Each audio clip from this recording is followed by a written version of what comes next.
Fala, galera! Bora continuar com as nossas aulas, hein? Estamos aí no módulo 14. Falaremos hoje sobre receptores elétricos, beleza?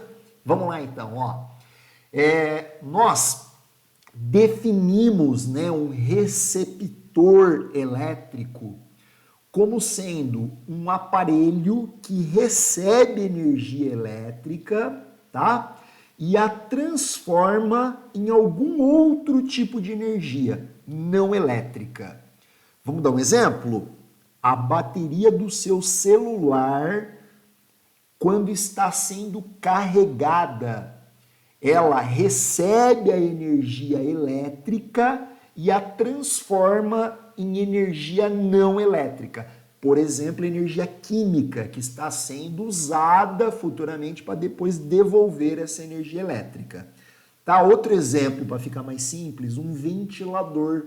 Um ventilador, ele recebe energia elétrica e a transforma em energia mecânica, girando as pás, fazendo vento, enfim. Beleza, meninos? Depois você lê a definição com calma a respeito de receptores elétricos, mas a ideia é essa. Nos receptores, nós temos o seguinte fenômeno acontecendo.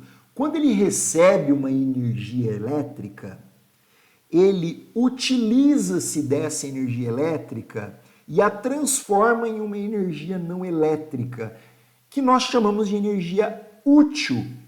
Só que toda a energia fornecida não é convertida em energia útil. Parte dela é perdida, é dissipada, tá? Geralmente na forma térmica, na forma de calor, porque um receptor apresenta uma resistência interna que faz com que essa energia seja perdida. Beleza, meninos? Vamos falar um pouquinho então sobre a equação de um receptor.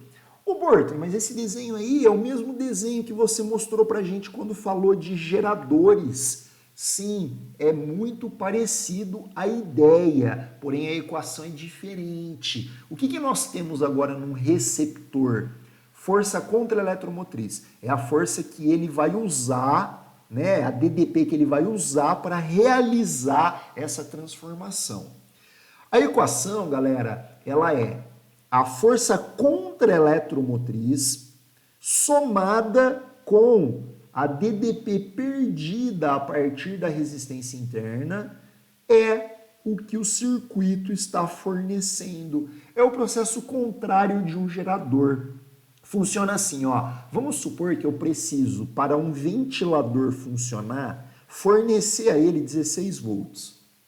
Aí ele vai funcionar nas suas especificações técnicas. No entanto, existe uma resistência interna que faz com que parte da energia que ele recebe seja perdida. Vamos supor que a perda é de 4 volts. Então ele perde 4 volts, mas ele precisa de 16. Então quanto que eu tenho que fornecer a esse ventilador para ele funcionar adequadamente? 20. Ou seja, eu forneço mais do que ele precisa. Essa diferença é justamente o que ele está jogando fora, é o que está sendo dissipado. Então a gente, diferentemente da equação de um gerador, a equação de um receptor, esse sinal aqui é um sinal de mais, o que gera uma função, DDP corrente, uma função crescente. Então vamos falar um pouquinho sobre isso, sobre a curva característica do receptor. Nada mais é do que a função da DDP pela corrente. É uma função crescente. Lembrando que esse epsilon aqui, é a força contra a eletromotriz, é onde o gráfico começa. Então se você vê um gráfico crescente que não começa do zero, que começa de algum ponto aqui acima, esse ponto é a força contra a eletromotriz de um receptor. Beleza, meninos? Quando nós falamos de potência, existem 3 tipos de potência: a potência total, a potência útil e a potência dissipada. Cara, a potência útil é a potência utilizada.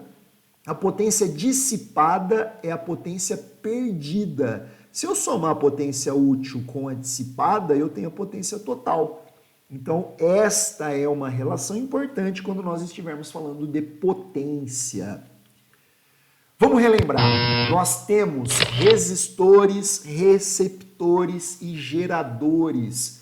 Essa lâmpada, ela está fazendo o papel de um resistor, o ventilador de um receptor e as pilhas de geradores. Como que nós representamos estes componentes em um circuito? A partir desta representação. O resistor, galera, é aquele tracejadinho simples, tá? Que nós estamos bem acostumados, eles podem ser associados em série, em paralelo, enfim. Vamos focar a nossa atenção aqui para um receptor de um gerador. Ô, Bortolo, é igual, a representação é a mesma, não é? Não.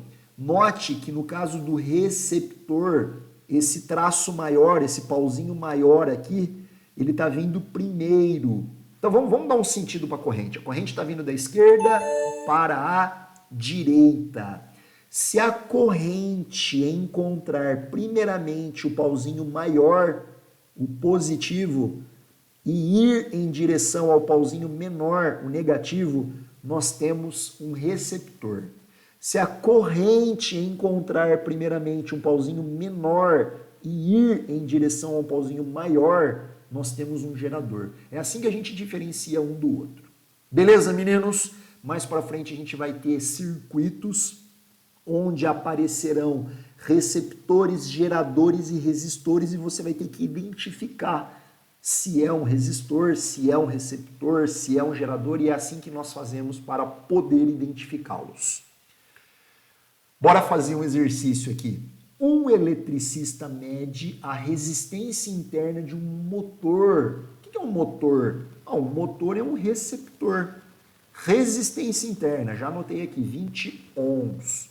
Ligando o motor a uma rede de 220 volts, eu estou fornecendo ao motor 220 volts, ele recebe uma potência de 1540. Cara, 1540 é a potência total. Ele está pedindo no item A a potência elétrica dissipada.